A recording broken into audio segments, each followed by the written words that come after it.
The ruins of Sector 7 were off limits for good reason. The skeletal remains of pre-war structures jutted from the red Martian soil like broken teeth, and the radiation levels, though manageable, were enough to keep most colonists away. But Eli Wren had never been like most colonists. At 16, Eli was the kind of boy who carried a data pad everywhere, whose pockets bulged with calibration tools and specimen containers.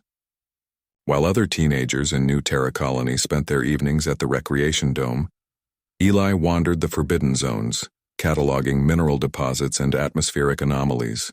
His teachers called him gifted. His classmates called him weird. Eli didn't mind either label. Today's expedition had taken him farther than usual, past the energy fence that hummed with warning signals. His radiation detector clicked steadily, elevated but not dangerous.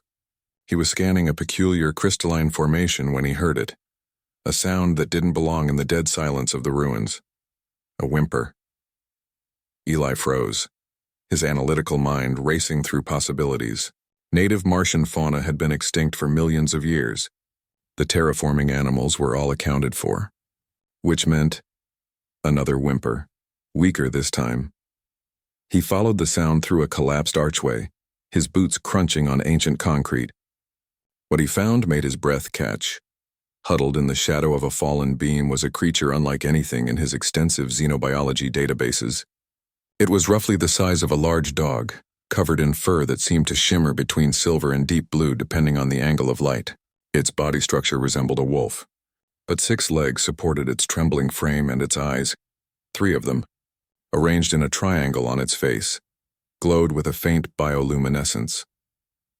But what truly horrified Eli were the shackles. Heavy metal restraints bound all 6 of the creature's legs, connected by chains that had been bolted directly into the rock. The creature's fur was matted with something dark.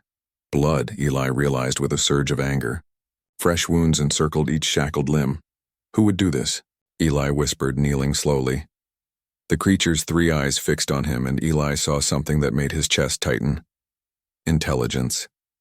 Not the simple awareness of a frightened animal, but the complex, calculating gaze of a sentient being. Terror and resignation mingled in those alien eyes. "It's okay," Eli said softly, though his hands shook as he reached for his tools. "I'm going to help you." The creature, barely more than a pup, Eli guessed, flinched but didn't try to escape. It was too weak. Its breathing came in shallow gasps, and Eli could see its ribs through its fur. How long had it been here? He pulled out his plasma cutter, adjusting it to its lowest setting. "This might be loud, but I promise I won't hurt you." As Eli worked on the first shackle, he couldn't stop his mind from cataloging details. The creature's bone structure suggested it came from a high-gravity world.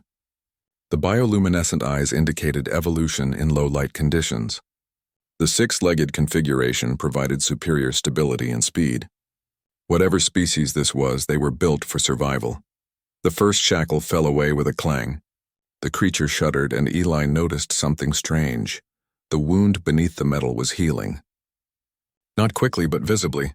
Cellular regeneration at an accelerated rate.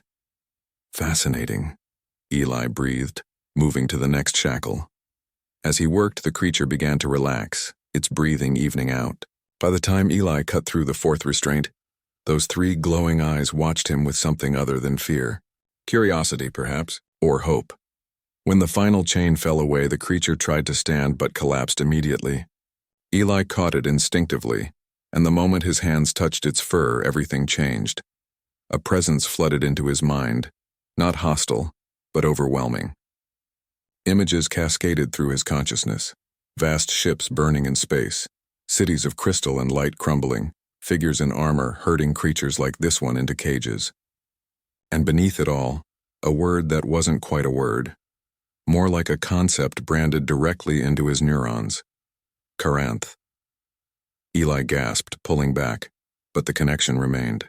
The creature, Caranth, stared at him with those luminous eyes, and Eli understood with sudden, terrible clarity what he was dealing with. This wasn't just an alien animal. This was a child. You're sentient," Eli said aloud, his voice cracking. "You're a person." Caranth's presence in his mind pulsed with affirmation, tinged with desperation. More images followed. Humans in military gear, arrayed, Caranth's family being slaughtered as she watched from a hiding place.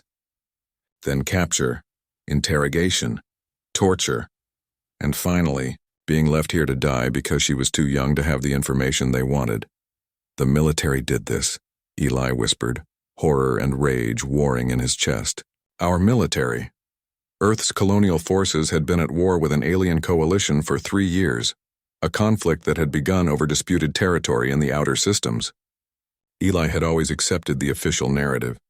Humanity was defending itself against aggressive expansionists. But now, holding this dying child in his arms, he saw the lie. Caranth's people, the Shavran, weren't invaders. They were refugees, fleeing something far worse in the galactic core. And humanity, desperate for resources and paranoid about competition, had attacked first and asked questions never. "I'm so sorry," Eli said, tears streaming down his face. "I'm so sorry." Caranth's presence softened, and Eli felt something else through their connection: forgiveness. Not for the crimes of his species, but for him personally. She understood he was just a child too, caught in the machinery of adult wars. But then came another feeling: urgency. Caranth pushed more images into Eli's mind. A hidden Shavran settlement in the asteroid belt, survivors, her family or what remained of it. Coordinates burned themselves into his memory with crystalline precision. And then, the reason for her sacrifice. Caranth carried genetic memories, passed down through her bloodline. Information about the threat that had driven her people from their homeworlds. A danger that wouldn't stop at the Shavran. A force that consumed entire civilizations that was already moving toward this sector of space. Humanity needed to know. The war needed to end, or both species would be destroyed by something far worse than each other. "You're not dying here," Eli said firmly, gathering Caranth into his arms. She was surprisingly light, almost fragile. "I'm getting you home." His datapad was already calculating routes, hacking into the colony's communication systems. Eli Wren might have been shy, awkward, more comfortable with equations than people, but he was also brilliant. And right now he was the only hope for peace between two species on the brink. As he carried Caranth toward his transport pod, he felt her presence in his mind grow stronger, not weaker. The connection between them was permanent now, a bridge between human and Shavran consciousness. The nerdy boy from New Terra Colony had stumbled onto something that would change the course of galactic history. He just hoped he'd live long enough to see it through.